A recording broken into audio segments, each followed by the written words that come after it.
Here with Mr. Peter Wright. Peter, how's it feel to be back in the Big Apple here? It's great to be invited again, with the top players in the world. I'm dropping down the rankings, it's not good, but it's great to be back here, and hopefully inspire me to come and win this and, take the trophy home.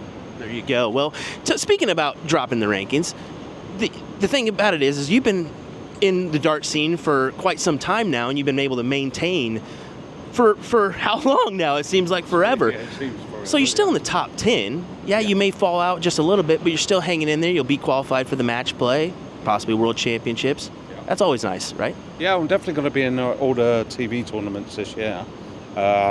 Maybe obviously we're going to win the World Cup in Gary in Scotland, so I'll be in the Grand Slam. So that's everything. Yeah, I'll be in everything anyway. So yeah, just hopefully this spur my darts on, kick on, perform well here, as I pick up the trophy and then go on to my next one. Well, it's a tough ride as a PDC Tour player. Let's be honest. I mean, you got to consistently be practicing, maintaining, getting better, or else you're gonna fall. You're gonna lose your card, and thankfully that hasn't been really an option for you where you're losing your card, but you're going to continue to go and maintain. Can we talk about the consistency and maintaining the practice routine? Is there any specific things that you do to better yourself? Yeah, you've got to keep practicing, otherwise your people want your place, take your place. So I just do mainly try and practice my finishing, because that's the most important part of the game. And then I'll throw the trebles now and again, but it's all down the finishing, There's a couple of bits I've been missing recently, and hopefully I've got that sorted out and I'm ready. Well, you're always a magician. You kind of work with the darts and kind of go with what you fancy. Now, working with Red Dragon, Lee over there, they do a phenomenal job. We got to tour their facilities. What does it mean to have that backing and that support system behind you? Well, obviously I'm the most awkward dart player they've signed. I did say in the beginning, it's going to be a long journey, but stick with me. I will be a world champion. Now I'm a double world champion for them and for myself and family. But yeah, Lee's made me thousands of sets maybe, and a lot of them not even seen on TV. So it's like I have some crazy ideas, bring him up or text him, can you do this? And 9 times out of 10, Lee and team of Red Dragon, they do it for me. You're always tinkering. You're always trying to find that better average for you. 1 or 2%, that's all it takes sometimes. And if that helps you, win that title or get to the final, then that's what you need.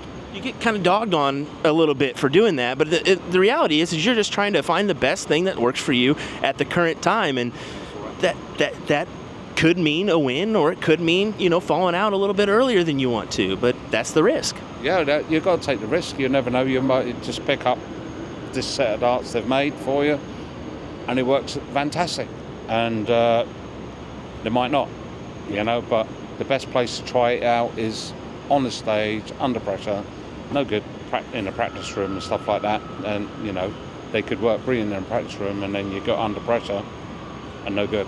So I think a lot of our followers could actually take a little bit from you and say, hey, I'm not set in stone with this set. I need to tinker with my shaft, tinker with my flight, find that better option that maybe is going to bump up the average just even a point that'll do wonders. Yeah, exactly. Maybe it's like getting the back drilled out, so the balance of the darts makes the darts sit up. That depends how you want it. And as you say, tinkering with the flight, stems, points, makes it all fly differently. You talked about at the match play how your darts weren't really landing with the environment you were in, and that can really throw you off too. So maybe it is nice to have a couple sets on hand where if this one's not flying right in the environment, I can switch to this one and it'll work for me. Yeah, I've done that in the past and won games, and then I've done it in the past and lost games changing halfway through. So swings and roundabouts. Yep.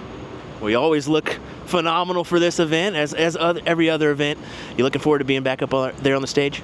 Yeah, definitely. Obviously, I got one of the hardest players, I think, to be honest, Spielman. He's playing really good at the moment. So I've got to be on my game, otherwise I'll be sitting in my room tomorrow doing nothing.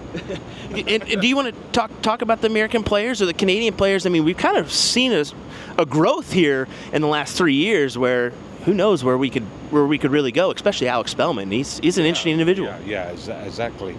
If you, the past couple of years, if you looked at the actual the US Open itself, just the American players, their averages were higher than all the players in the world playing against the World Series ones.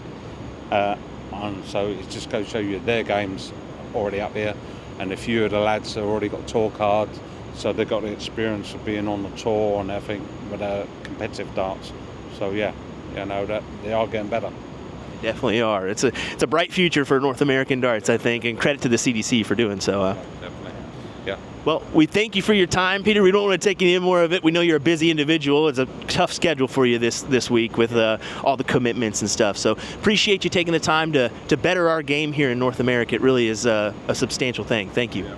Keep on going, guys. You'll be there. Thank you, sir.